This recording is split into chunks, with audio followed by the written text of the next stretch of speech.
Oke, selamat pagi. Berjumpa kembali bersama saya Mudianto. Kali ini saya tidak sendiri.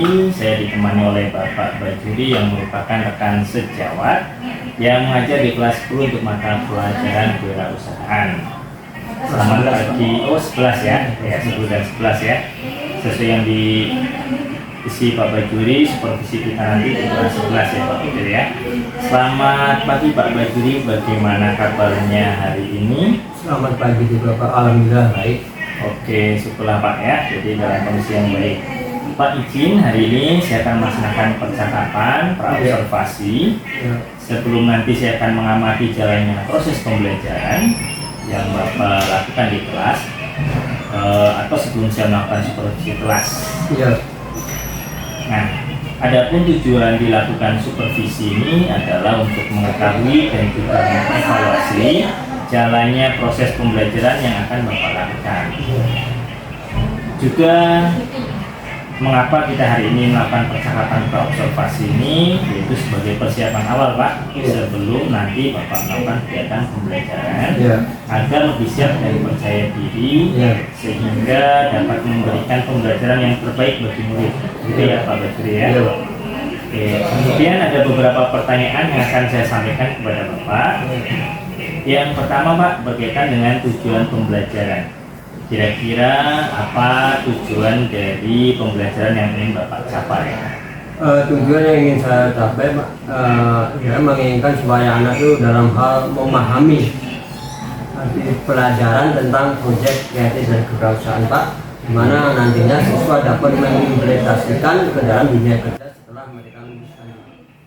Oke, jadi tujuan pembelajaran yang sudah Bapak terapkan sudah baik. Nah, kemudian bagaimana dengan area pengembangan yang ingin Bapak capai atau ini Bapak observasi pada nanti?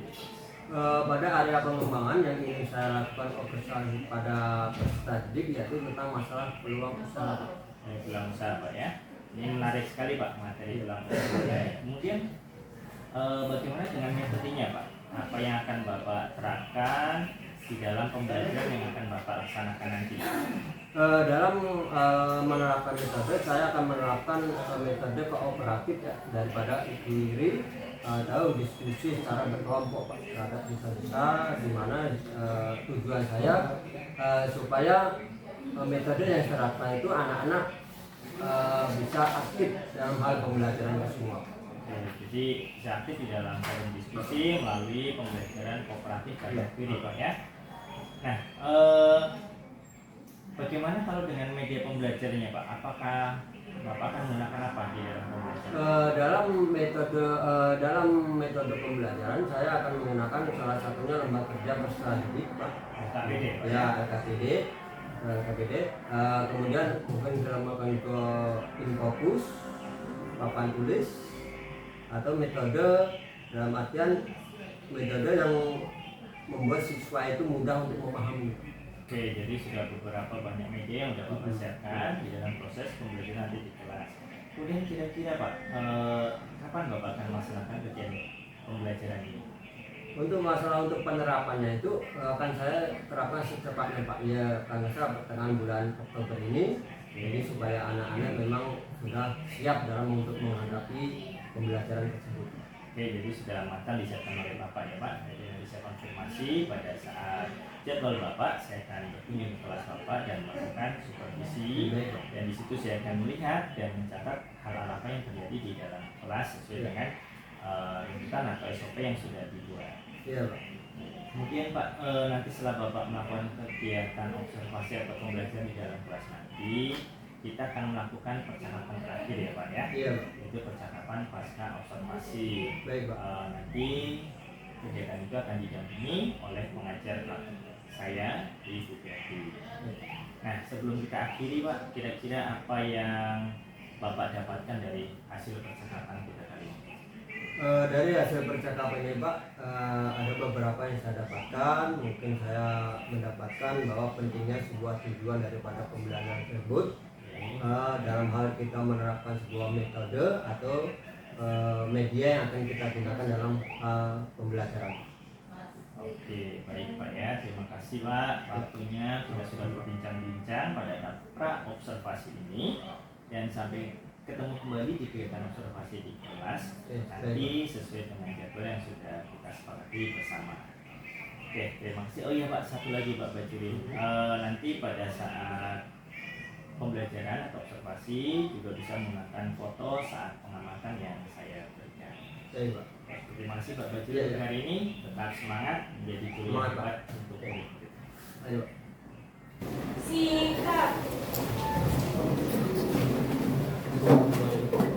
Beri salam. Assalamualaikum warahmatullahi wabarakatuh. Waalaikumsalam warahmatullahi wabarakatuh.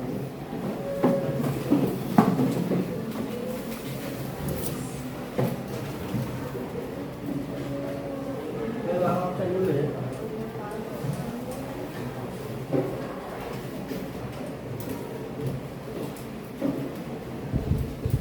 Haji Mandala, Hadir Pak. Ahmad Barani, Alvin, Hadir Pak. Amita, Jitna.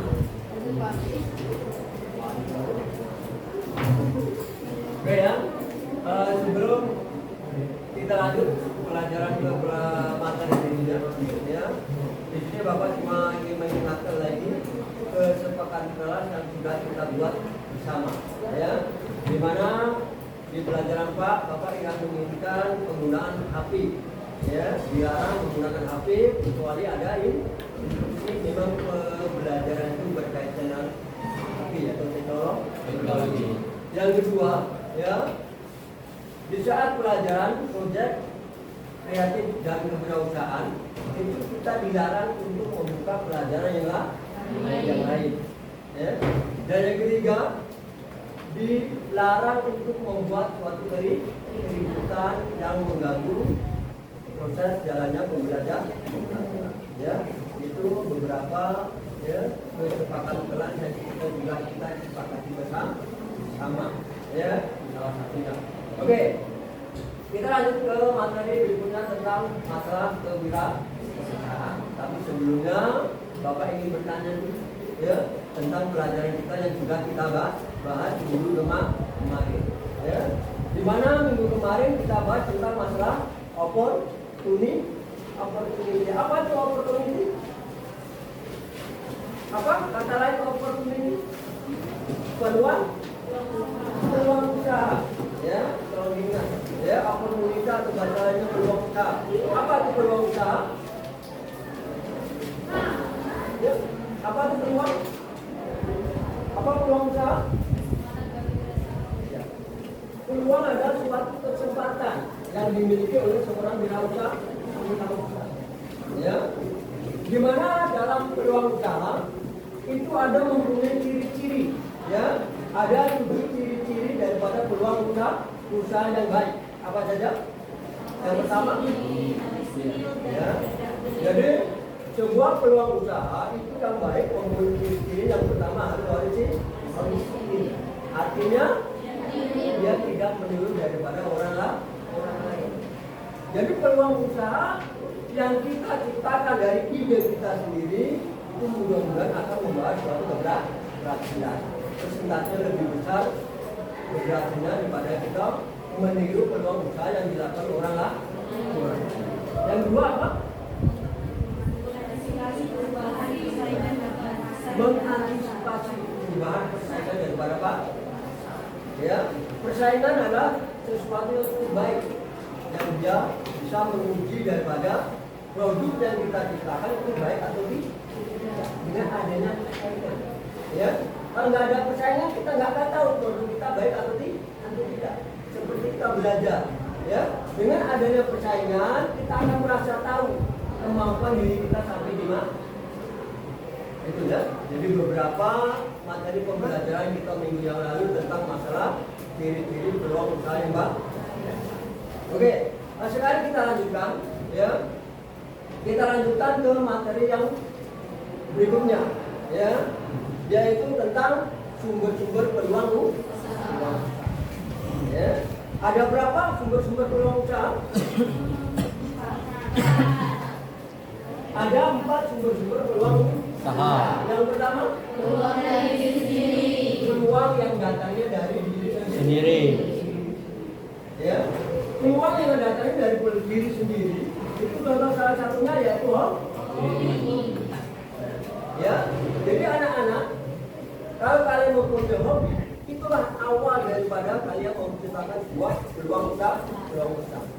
Ya, segala sesuatu yang awalnya dari hobi, dari kesenangan kita, dia akan bisa mendatangkan sebuah keuntungan. Ya, keuntungan untuk diri kita sendiri dan keuntungan untuk orang lain. Ya, misalnya. Ya, Armin. Ya, apa? Oh, Ibi. Pelihara ikan. Pelihara ikan. Ya, memelihara ikan awalnya dari iseng, dari hobi, ya, itu bisa menjadi sebuah peluang Usaha. karena itu bisa kita gunakan, ya, itu salah satu, ya, salah satu peluang usaha yang datang dari diri sendiri, dari ide kita sendiri, kita tidak perlu proses, ya, jadi keuntungan banyak sekali kalau kita mempunyai sebuah peluang yang datang dari diri sendiri. Oke, yang kedua, dari keahlian kita, ya. Nah, kita dituntut, ya, kita mempunyai sebuah keahlian, ya, itu untuk mempermudah diri kita dalam menggapai suatu pekerjaan. Jadi kalau kita mau cepat dapat pekerjaan, kita harus mempunyai suatu keterampilan, keahlian, ya, skill yang kita miliki. Ya, salah satu jalan untuk kita cepat mencari pekerjaan. Jadi kalau kita tidak mempunyai skill, kita akan susah, kita akan kalah bersaing dengan yang lain. Ya, sudah tua? Ya. Ada berapa kelompok? Oke, silakan salah satu kelompoknya kita menyiapkan alat tulis, ya. Alat tulis, ya. Dalam praktek kita pertama, ya. Ini kalau kita kalian tekuni, ini bisa menjadi sebuah peluang usaha. Peluang usaha yang dengan modalnya sedikit, ya, hasilnya bisa banyak. Itu yang kita inginkan, kan? Ya, kita modal sedikit, keuntungannya banyak. Di sini kita akan mencoba membuat sebuah proyek, ya, tentang masalah pembuatan toge atau kecap. Ya. Jadi bahan yang pertama itu 1/2 kilogram kacang hijau. Ya. 1/2 kilogram kacang hijau. 1/2 kilo aja, nggak usah banyak-banyak, 1/2 kilogram dulu. Ya. Nanti kalau kita berhasil, kita bisa banyak lagi. 10 atau 20 kilo. Kita menyiapkan 1/2 kilo kacang hijau. Ya, jangan kedelai, ya, kedelai kurang bagus. Kedelai juga bisa dibuat ditambah atau toge, tapi dia kualitasnya kurang bagus dibandingkan dengan kacang ini. Terus yang kedua, alatnya. Jadi bahannya cukup 1,5 kilogram kacang ini. Ya, yang kedua yaitu alat. Alat yang harus kalian siapkan. Ya. Yang pertama, ya, silakan toples plastik, ya, yang plastik, ya, yang toples gelas, yang toples bilik, ya, toples plastik lengkap dengan tutupnya, ya, itu sebanyak 3 buah, 3 toples,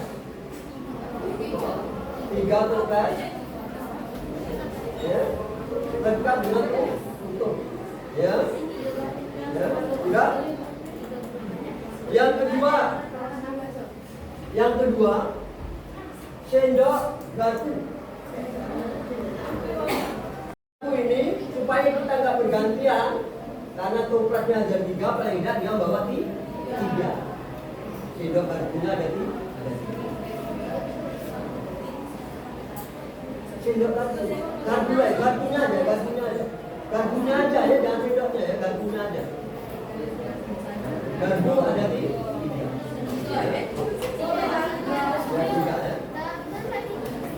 Terus seterusnya, alat yang disiapkan itu silakan bawa lilin.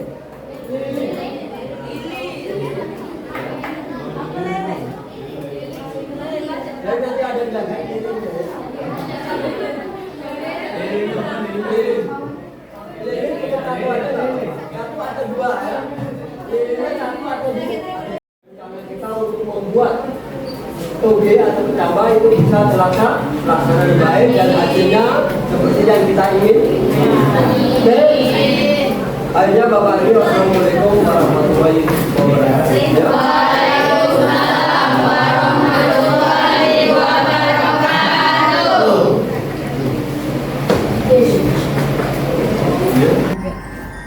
Oke, selamat siang Pak Bajuri, Selamat siang, Pak. Bu Perti. Selamat siang, Pak. Terima kasih, selamat bertemu kembali di percakapan pasca observasi bersama saya, Iya. Mujianto, calon guru penggerak angkatan 11 dari SMK Negeri 1 Palembang.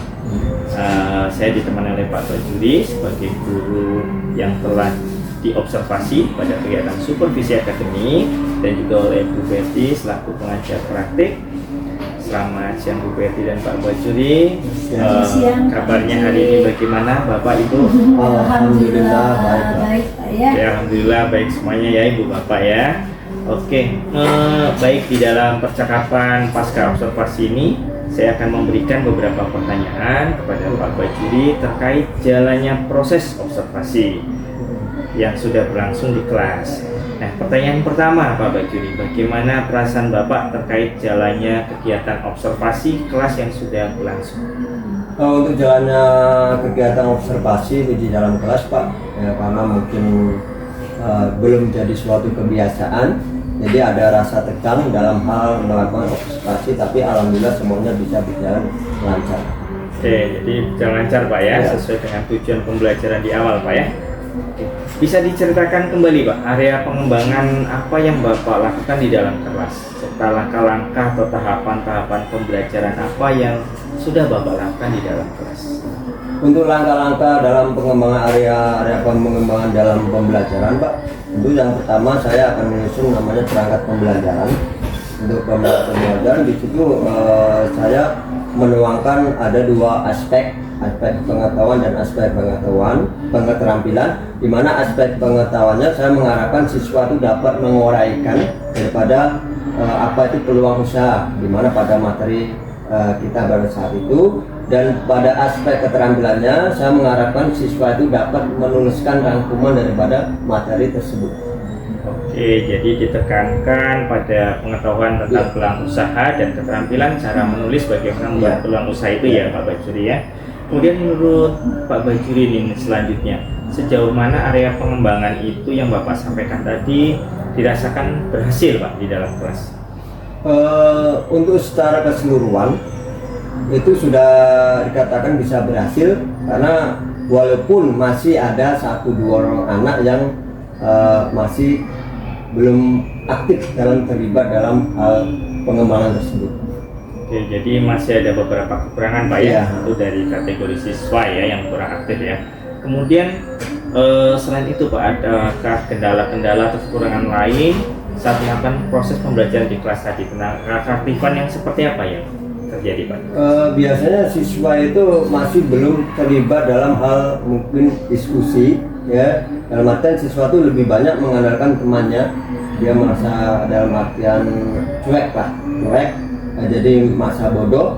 Jadi itulah menjadi mungkin kendala saya, mungkin bagi juga guru-guru lain. Jadi ada beberapa siswa yang dia merasa tidak ada perlu untuk terlibat langsung dalam hal pembelajaran tersebut, dalam artian keaktifannya masih kurang.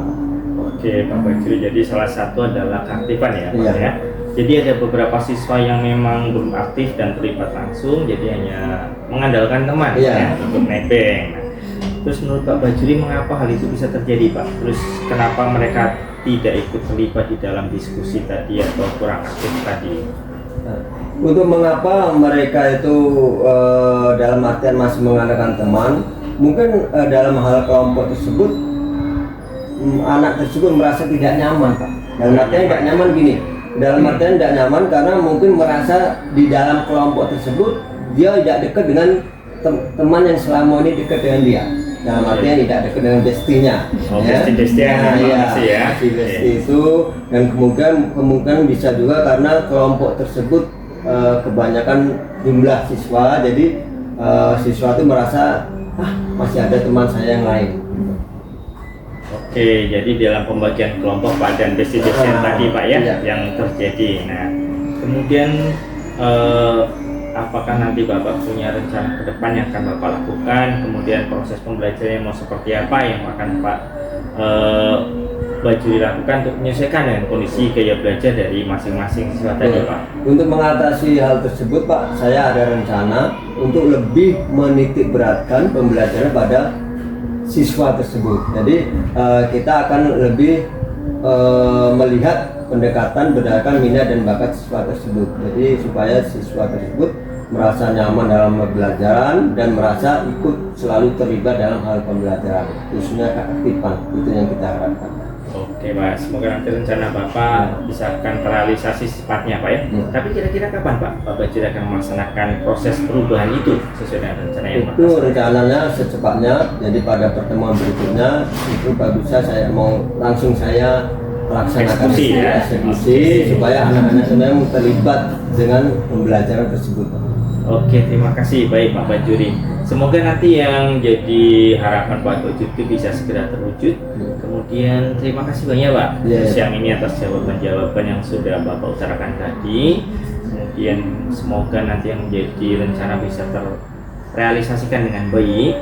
Nah, selanjutnya saya akan beri kesempatan kepada Ibu Betty selaku pengajar praktek untuk memberikan umpan balik Bu dan tanggapannya terkait dengan jalannya kegiatan percakapan pasca observasi atau mungkin kegiatan observasi di kelas. Terima kasih Pak Muji dan Pak Bajuri atas kesempatannya. Alhamdulillah setelah saya mengamati proses coaching yang sudah berjalan tadi sudah berjalan dengan baik, di mana Pak Muji sudah melakukan sesuai dengan alur tirta ya Pak ya.